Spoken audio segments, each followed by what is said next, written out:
What's up guys, welcome back to another Standard Time video. Today we're introducing a new series, and that is Watch Talk of the Week.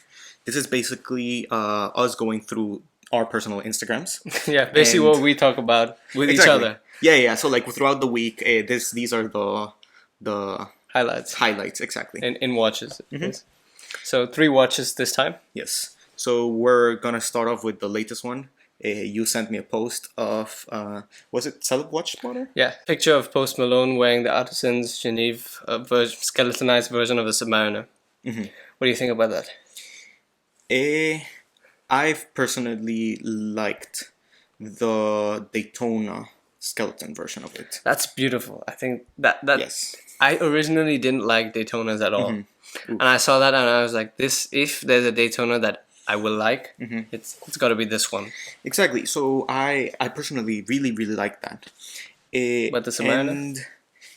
And recently I've opened up one of my watches, and I've seen what's going on in there, and I'm really underwhelmed.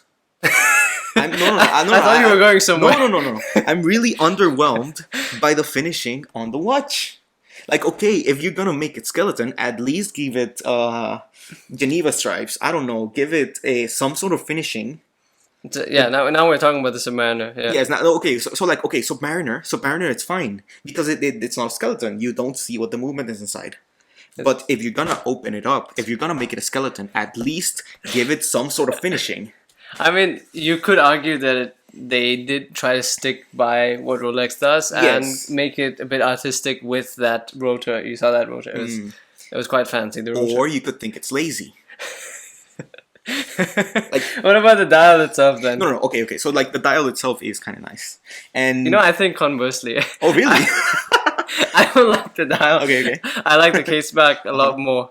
Mainly because of that rotor and the way it's sort of engraved and shaped. But the dial, it looked like my megalith watch, but done as a Submariner. I really think so. Essentially, I have this about $40 piece. It's a skeletonized Chinese automatic watch that's shaped like an Apple Watch.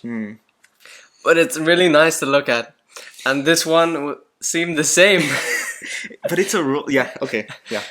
So I kind of was mad about it, but it's an interesting piece, I guess. So it's like, okay. It's not a mass market piece anyway. Exactly. So. It's a mod, and it's a piece unique. So you don't like it? Yeah. I don't like it either. Okay, so that was one of the watches that caught our attention. The other one was the Omega Constellation Tourbillon. I think that retails for 167 or 168. I think 168,000 US dollars. So it's I think it's part of their Ville collection. Is it that, or is it Constellation? No, sorry. I think it was part of the Ville. I personally think this is a great technical innovation. I don't know whether it's gonna be like a hot watch out there. No way. Look at the retail and look at the dial.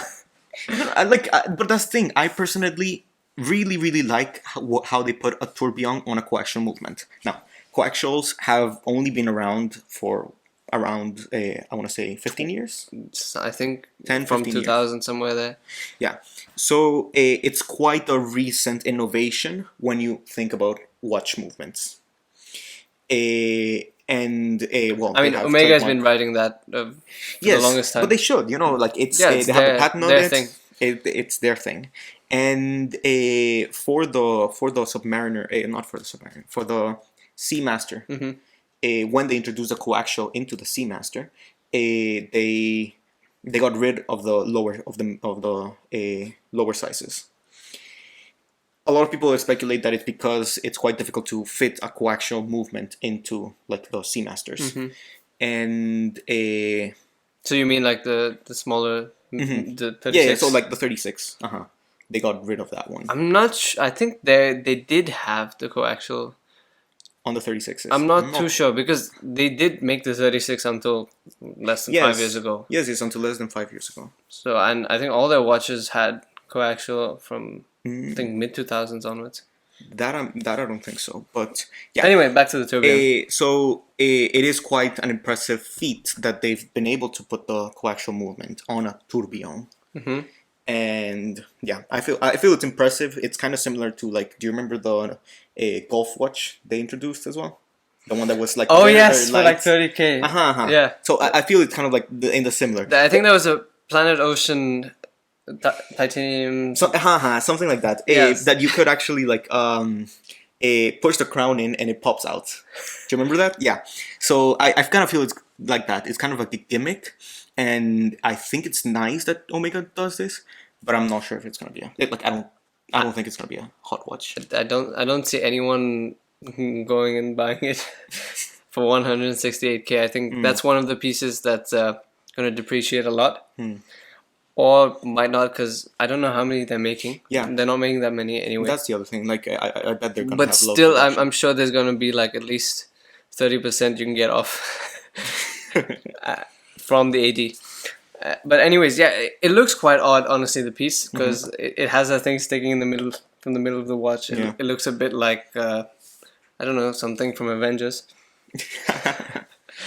So, entering another purplish dimension, but yeah, I'm not too much of a fan of that, mainly because of the way it looks and the fact that they used yellow gold. I think was it rose gold, yellow gold? Rose gold. Yeah, rose gold. Yeah, but I'm not a big fan of colored gold.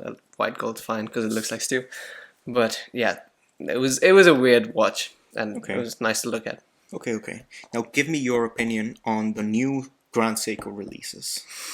Okay, they just made the hands green, and they use a slightly different gray for the dial. Yes, but doesn't it look good? It does look good. You know? I mean, I like the snowflake, and I like the summer collection, the spring collection, whatever they did recently, the America collection, seasons collection, the America exclusive one. I liked most of those pieces. I like what they're doing because now they know they're really popular, and now everyone's onto them finally. Yes. Yeah, no, because 100% Grand Seiko deserves the attention they're getting. Technically, they are amazing, and you can't really grasp what a Grand Seiko is until you've seen it in person. Yeah, you've got to hold it in your hand, because in pictures you just allude to Seiko, and then you're like, what is it really? Is it really that much worth that much more? But you hold it, you look at that case back.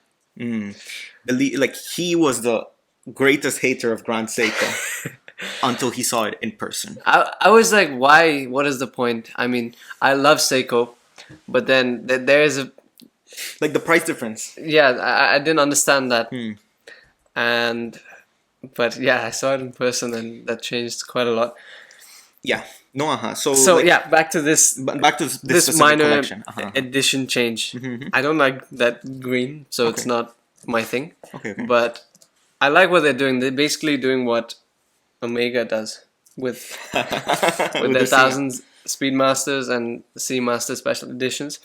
But I think it's okay. I mean, that's the way to move forward, at least for them, since they've finally become extremely popular in the American market.